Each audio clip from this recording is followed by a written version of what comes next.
Good morning children. Outsider हम लोग पढ़ रहे थे जो कि मालती जोशी की कहानी है।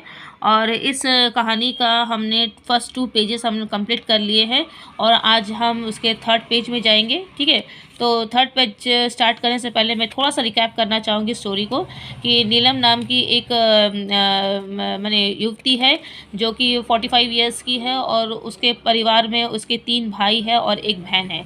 सभी भाई बहनों की शादी हो गई लेकिन नीलम ने शादी नहीं की है। क्यों नहीं की है? क्योंकि वो अपने परिवार की जिम्मेदारियों में इतनी व्यस्त हो गई कि उसको पता ही चला कि उसकी शादी की उम्र कब निकल गई। अब वो इस उम्र में वो शादी नहीं करना चाहती। ठीक है, अपने परिवार के साथ ही वो खुश है, लेकिन उसके जो भाई बहन हैं वो चाहते हैं कि अब उसकी बहन शादी कर ले। तो नीलम जो है अपने छोटे भाई, सबसे छोटे भाई की शादी करती है और अपने आप को बहुत ही रिलैक्स फील करती है। और उस छोटे भाई की शादी में सभी भाई बहन इकट्ठा होते हैं। तो सब जो लोग जो है जब जो सुमित था, सुमित छोटे भाई का नाम था, तो सुमित की शादी हो गई और वो सुमित अपनी पत्नी के साथ हनीमून मनाने चले गए। तो सब घर के बाकी सब भाई बहन तो उन्होंने प्लानिंग किया कि आज रात कोई सोएगा नहीं, हम सब मिलकर बात करेंगे, क्योंकि फिर दूसरे दिन सब लोग अपने अपने घर चल जाने वाले थे, तो फिर मौका ही नहीं मिलेगा। तो नीलम ने भी ठीक है बोले बात कर लेते हैं। तो उसी बात करते करते तब पम्मी जो छेड़ती है, दीपू जो है, सुदीप जो है वो छेड़ता है, फिर नीलम छेड़ती है कि अब मैंने नीलम पम्मी छेड़ती है कि अब नीलम को भी शादी कर लेनी चाहिए। ठीक है, लेकिन नीलम को ये बात बिल्कुल भी अच्छी नहीं लगती है कि नीलम पम्मी को डांटती हो, बोलती है घर के जमाई बहुएं बैठी हुई है और तुम इस तरह की बचकानी बातें कर रही हो। तो उसके आगे क्या हुआ वही आज हम लोग पढ़ेंगे। ठीक है, अब घर के दामाद को डांटा तो नहीं जा सकता, इसलिए फीकी हंसी हंस कर नीलम ने कहा, मैं तुम लोगों की भावना समझती हूँ नरेश, पर घर बसाने की भी एक उम्र होती है। होती क्यों नहीं है, ज़रूर होती है, और आप अभी भी उस उम्र के दायरे में ही हैं। वो तो शुरू में आप अब सबकी गार्जियन बनी रही, इसलिए अपने आप को बुजुर्ग समझने लगी है। नहीं तो 45 भला कोई उम्र होती है? आप चाहे तो अब भी आपके लिए दर्जनों प्रस्ताव आ सकते हैं। तो फिर जब नीलम को डांटती है, जब नीलम जो है पम्मी को डांटती है, लेकिन जैसे ही पम्मी चुप होती है तो फिर नरेश बोलने लगता है कि बोले दीदी नहीं, अब आपको भी शादी कर लेनी चाहिए। ठीक है, तब नीलम बोलती है कि नीलम अब उसको तो डांट नहीं सकती, दामाद को तो डांट नहीं सकती, तो एक हल्की सी हंसी दे देती है और बोलने लगती है, मैं नरेश को बोलने लगती है नीलम की, मैं नरेश, मैं जानती हूँ कि तुम लोग मेरे लिए कितना चिंतित हो और तुम्हारी भावनाओं को भी मैं पहचानती हूँ, लेकिन अब शादी की भी तो एक उम्र होती है, अब वो उम्र में खो चुकी है। तब नरेश बोलता है कि नहीं नहीं, ऐसा कुछ नहीं है, अब आप अभी भी शादी के दायरे में ही हो, शादी के उम्र के दायरे में भी आप अभी भी आपको दर्जनों रिश्ते मिल सकते हैं। ठीक है, नीलम ने कोई जवाब नहीं दिया। ऐसी बचकानी बातों का कोई जवाब भी क्या दे, उसने तो उसे महज मजाक समझा। घर पर वे लोग सचमुच दर्जन भर प्रस्ताव बटोर लाए थे। लगा कि छोटी की शादी का तो बहाना था, वे लोग शायद इसी अभियान के लिए इकट्ठा हुए थे। तो नीलम ने सोचा कि ठीक है, बोले आप क्या जवाब दे। वो लोग, उसको लगा कि लोग मजाक कर रहे होंगे, तो उसको मजाक के रूप में ही नीलम ने ले लिया था। लेकिन यहाँ पर घर वाले लोग तो बिल्कुल मैंने प्लानिंग से ही आए थे। ठीक है, कि दीदी को मनाएंगे और उनको शादी कराएंगे के।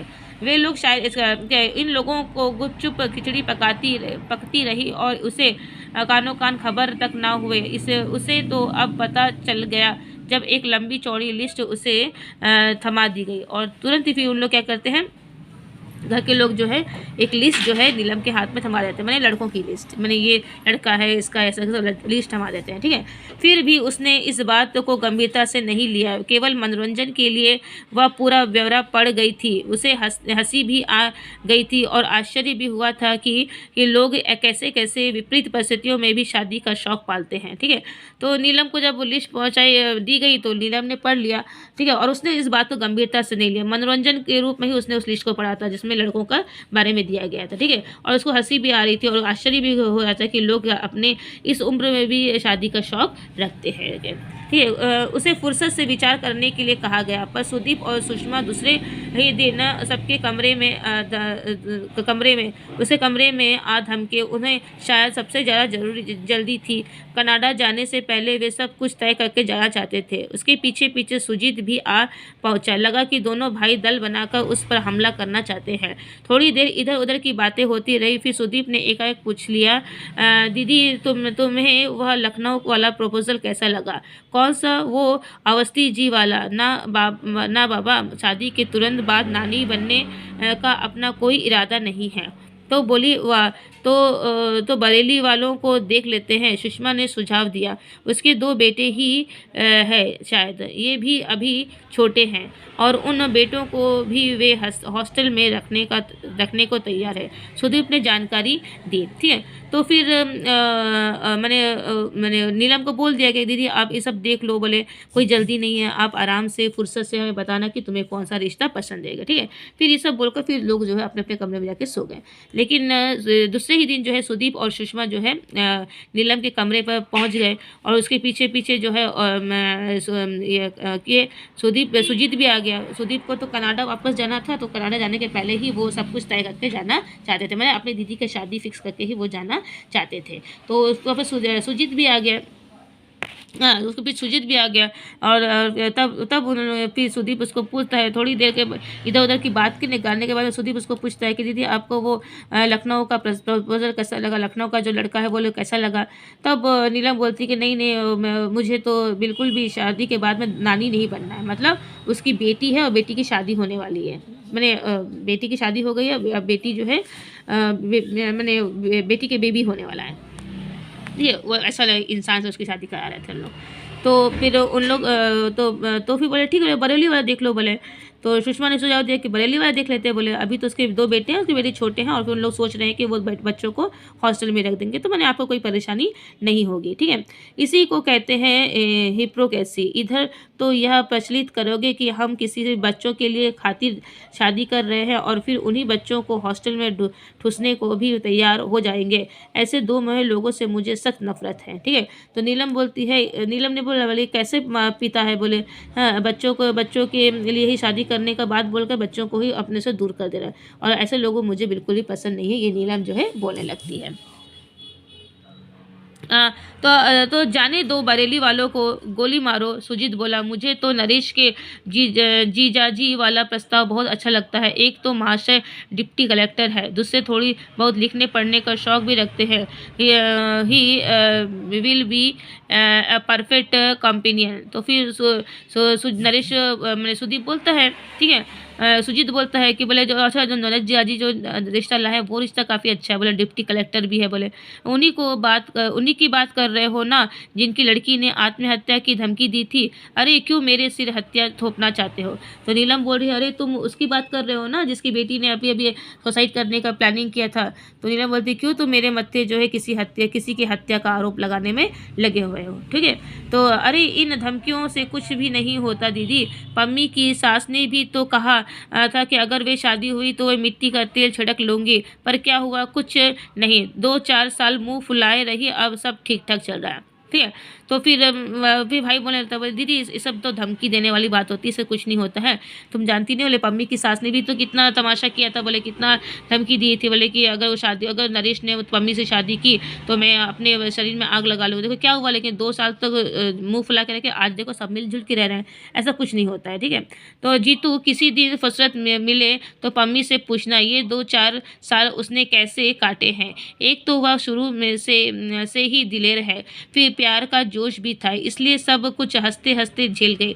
वैसे भी कच्ची उम्र में सहना आसान होता है, पर इस उम्र में इतना तनाव मैं नहीं झेल सकती। 20 साल की उम्र से मैदान में खड़ी हूँ, परिस्थितियों से लड़ते लड़ते तक आ गई हूँ, थक कर चूर हो गई हूँ। अब जाकर थोड़ा सुस्ताने का मोहलत मिली है, मैं इस मोहलत को भरपूर एंजॉय करना चाहती हूँ। यह मत समझना कि तुम्हारी भावनाओं को समझती भी हूँ और कद्र भी करती हूँ, पर मेरे लिए इतनी सोच विचार करने की सचमुच ज़रूरत नहीं है। अब मैं सिर्फ शांति चाहती हूँ, शांति और आराम, बस इससे ज़्यादा कुछ नहीं। थैंक्स ऑल द सेम, ठीक है।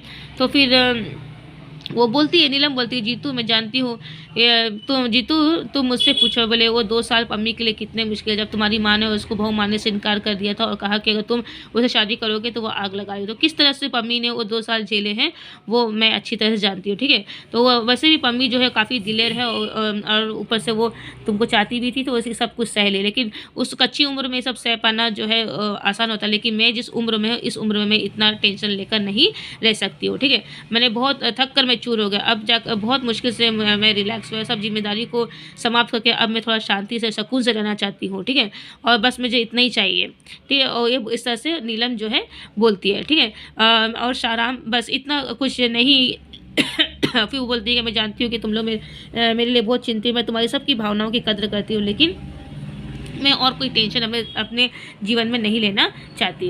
तीनों अपना सा मुंह लेकर उठ गए, कमरे में से बाहर 2-4 कदम ही गए होंगे कि सुषमा बोल पड़ी, मुझे मालूम था वे मना कर देगी, इतने दिनों तक इस घर में बॉसिंग करती रही है, ससुराल में धौंस डाप सहना उसके बस का थोड़े ही है।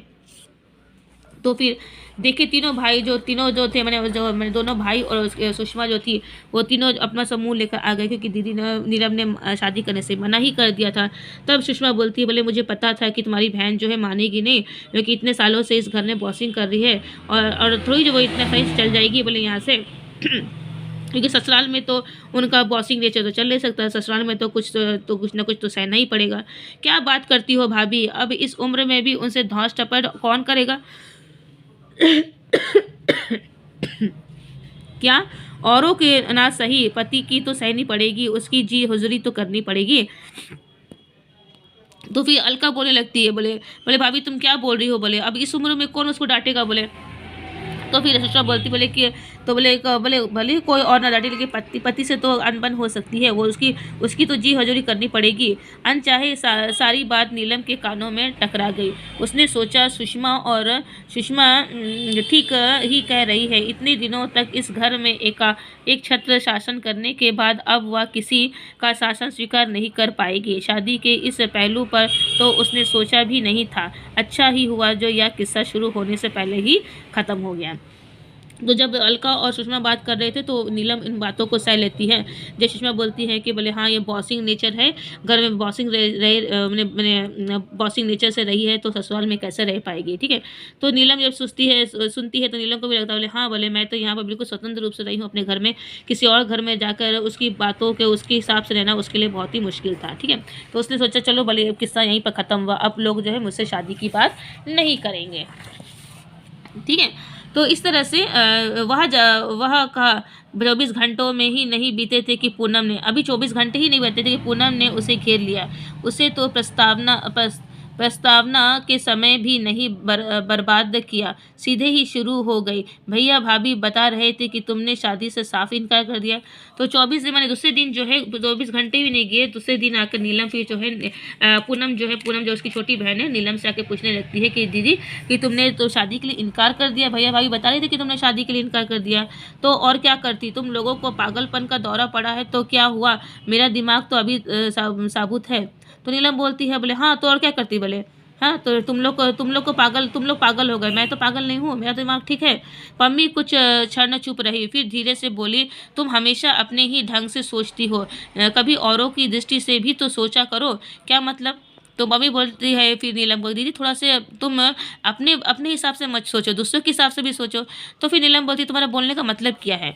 तो तुम नहीं जानती इन लोगों के मन पर, खासकर सुजीत और अलका के मन पर घर कैसा भरा सा बना रहता है। अलका कहती है, हम तो ज़िंदगी को कभी ठीक से इंजॉय नहीं कर पाते, एक अनब्याही ननंद का साया हमेशा हमारी खुशियों पर मंडराता रहता है।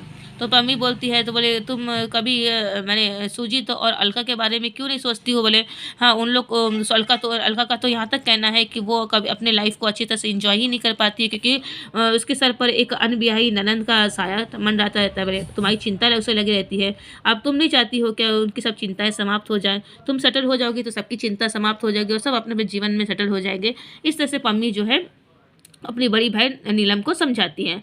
सो सैड, नीलम ने हंसकर कहा, भाई अपनी अलका रानी को समझा देना कि मेरे लिए इतना परेशान होने की ज़रूरत नहीं है। मैंने ज़िंदगी की किताब से वे पेज बहुत पहले फाड़ कर फेंक दिए हैं जिन पर शादी की इबारत लिखी हुई थी। ठीक है, तो फिर नीलम हंसती है, बोलती है कि पूनम को बोलती है कि पूनम तुम जाके अपनी भाभी को समझा देना, अपनी प्यारी भाभी को समझा देना कि वो मेरे बारे में ज़्यादा चिंता ना करे, क्योंकि मैंने अपने ज़िंदगी की किताब से शादी का जो चैप्टर है उसको ही फाड़ कर फेंक दिया है। पम्मी तुम नहीं चाहती अरमानों को दफन करना, कितना तुम नहीं जानती अरमानों को दफन करना। दीदी ये क्या, नहीं बोल रही हम, दीदी ये क्या वे पेज फिर से जोड़े नहीं जा सकते। पम्मी इसको बोलती है कि दीदी तुम वो पेज को फिर से जोड़ नहीं सकती हो।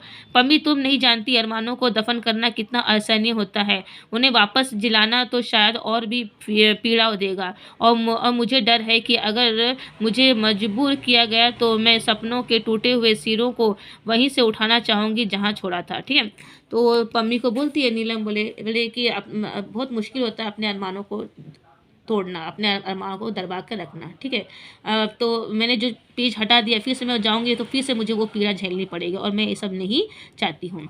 तो मैं समझी नहीं दीदी। तो पम्मी बोलती, दीदी आप क्या बोलना चाह रहे हैं, मैं समझी नहीं हूँ। तो पम्मी, मेरी उम्र चाहे जो भी हो रही हो, मेरे सपने अभी भी किशोर है। मेरे भाई लोग जैसे एंटिक पीसेस मेरे सामने परोस रहे हैं, उनसे इसका कोई मेल नहीं है। तो नीलम जो है अपने मन की बात पम्मी को बोलती है कि मेरे भी चाहत है, मेरे भी सपने हैं ना, मैंने भी तो अपने जीवन साथी कल्पना की है, लेकिन मेरे भाई लोग जिस तरह के रिश्ते मेरे लिए ला रहे हैं वो मेरे जीवन साथी के सपनों से बिल्कुल भी नहीं मिलते हैं। दीदी ट्राई टू बी प्रैक्टिकल, अगर तुम्हारी समय से शादी हो गई होती तो हमारे जीजाजी भी आज उम्र के इस दौरे में होते। समय से शादी नहीं हुई, यही तो परेशानी है पम्मी। तो फिर नीलम उसको बोलती है कि पम्मी इसको बोलती है कि दीदी देखो, समझने की कोशिश करो, अगर तुम्हारी भी शादी समय पर हो जाती तो तुम्हारे हस्बैंड में हमारी जीजाजी की उम्र भी जो इस उम्र के लोगों के जैसे होता जो तुम्हारे लिए रिश्ते के लिए आए हैं। तो फिर नीलम बोलती, बोले हाँ वही मैं बात करने के लिए बोल रही हूँ कि उम्र के साथ साथ जो है शादी, तो बोले कि समय से शादी नहीं हुई, यही तो परेशानी है पम्मी। पति पत्नी साथ साथ बुढ़ाते हैं तो कोई फ़र्क नहीं पड़ता, उस लंबी यात्रा में इतनी सारी चीज़ें ज़िंदगी में जुड़ जाती है कि उम्र का एहसास पीछे छूट जाता है। तुम्हारी बातें तो मेरी समझ से बाहर होती जा रही है। तो फिर पम्मी को समझाने का प्रयत्न करती नीलम कि वह शादी का एक समय होता, अगर पति पत्नी साथ साथ बूढ़े हो तो अच्छा लगता है, लेकिन अब इस उम्र में आकर के शादी करना उचित नहीं लगता, ऐसा नीलम ने अपनी छोटी बहन पम्मी को कहा। तो पम्मी जो है बोलने लगती, दीदी मुझे तुम्हारी कुछ बात समझ में नहीं आती है। ठीक है, हम तो चाहते हैं कि तुम आराम से तुम भी अपने जीवन में सेटल हो जाओ और तुम भी खुश रहो और बाकी लोग भी तुम्हें देखकर खुश रहे। तो इस तरह से हम आज मैं यहीं तक रख रही हूँ। इस तरह से पम्मी जो है अपनी बड़ी बहन को समझाने का प्रयत्न करती है कि वो शादी कर ले, और नीलम अपनी छोटी बहन को समझाने का प्रयत्न कर रही है कि अब उसकी उम्र शादी की नहीं है, अब वो इस उम्र में शादी करना ही नहीं चाहती है। तो ये है आउटसाइडर, हम लोग आज यहाँ तक पढ़े हैं। ठीक है, 48 तक पेज हम पढ़ लिए हैं। नेक्स्ट क्लास में मैं आपको आगे पढ़ाऊँगी, आप भी पढ़िए, देखिए, यदि कुछ प्रॉब्लम होता है तो मुझे ज़रूर बताइएगा। Thank you.